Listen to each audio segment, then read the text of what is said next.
studies, actually all the studies that have been done on this topic point to the same thing.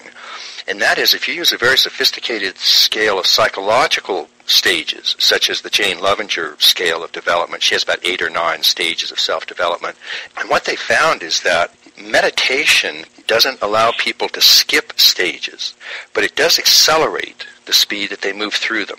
And I think that's another very telling bit of information, because stages, again, it's like, for example, learning to play the piano or learning to walk or learning to stand up or learning to go into nirvikalpa samadhi. Any of these learned techniques do tend to unfold in a sequential pattern. And what meditation seems to do is to accelerate that kind of learning process. And that's at least consonant with your hypothesis that it might be laying down neuronal tissue. And what we do find, at least on the psychological side, is that there's a kind of a developmental process to that. You don't just sort of go from an acorn to an oak in one step. It's, thousands of micro steps of unfolding and growing leaves and branches and stuff like that. And so one of the things that would be fun is to do increasing research on what brain-mind machines can do using the same scales of development in terms of psychological growth and development. I agree with you that just as Claire Graves found, these values levels, you don't skip them.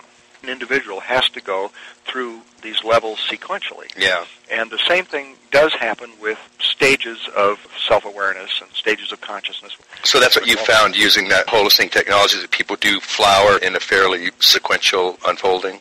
Yes, I have found that. Now, I haven't kept real tight data on this or anything, but this is the overall impression I get from having, we've had about 150,000 people use this. Yeah. Obviously, all of them don't communicate with us, but it's my overall impression from having interacted with many, many people who are doing this.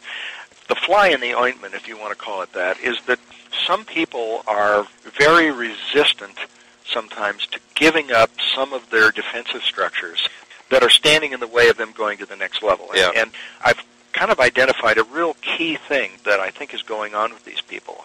All of these people, if you look back at their past, they have been traumatized in some way. Mm-hmm. And I believe that, and this may sound simplistic, but I found that this really applies across the board. When people are traumatized, they tend to make a mass generalization that there's danger out there in the world. Yeah. And I have to watch out for it. Yep. And to watch out for it, they have to focus on it. And as you know, when you focus on anything, whether it's what you want or what you don't want, your brain tends to say, okay, our job is to make that happen. Yeah. So people that are focusing intently with lots of passion behind it, unfortunately negative passion, fear usually, on what they want to avoid, what they're worried about, what they want to move away from, what they're afraid of, and then they get more of it. Right. Then they say to themselves, gosh, I must not have been focusing on this well enough or hard enough because I'm getting more of it, so then they redouble their efforts.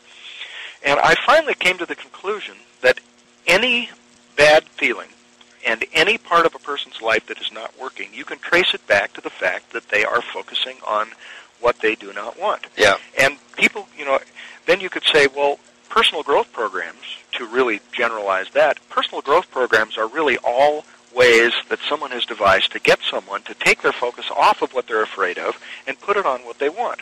The trouble is that the people that come to us, and there are a certain percentage that come saying this, that say, nothing has ever worked for me. Yeah. The reason that's happening is because they are going through the motions of reading the book, doing the course, whatever it is that they're doing. They're going through the motions of doing it, which may include, saying positive affirmations or visualizing something positive or whatever. Right. But all the while, underneath, they're focusing on what they're afraid of all the time. They're doing this while they're saying, oh, I don't want to screw this up. I hope I'm not disappointed again.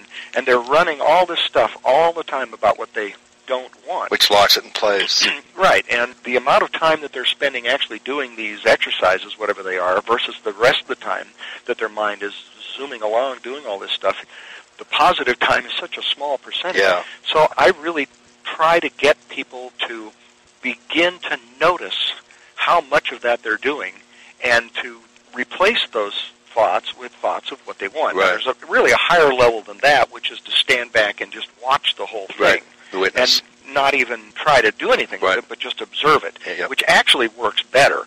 But a lot of people aren't ready to get there, to do that, and it requires a certain amount of awareness. And once that happens, people just have these giant shifts where they realize, wow, I am creating my reality. And, I mean, the way that people create their reality is very complex, but it really does all boil down to what you focus on. And, you know, I can go into a great deal of detail. There's about 25 hours of instruction in this one online course I have called the Internal Map of Reality Expander, where I break down how people, you know, create their internal and external reality in a just infinite amount of detail. But it really boils down to what they're focusing on. Yeah, Plotinus and a lot of the mystics, Plotinus said it very simply, you become what you contemplate.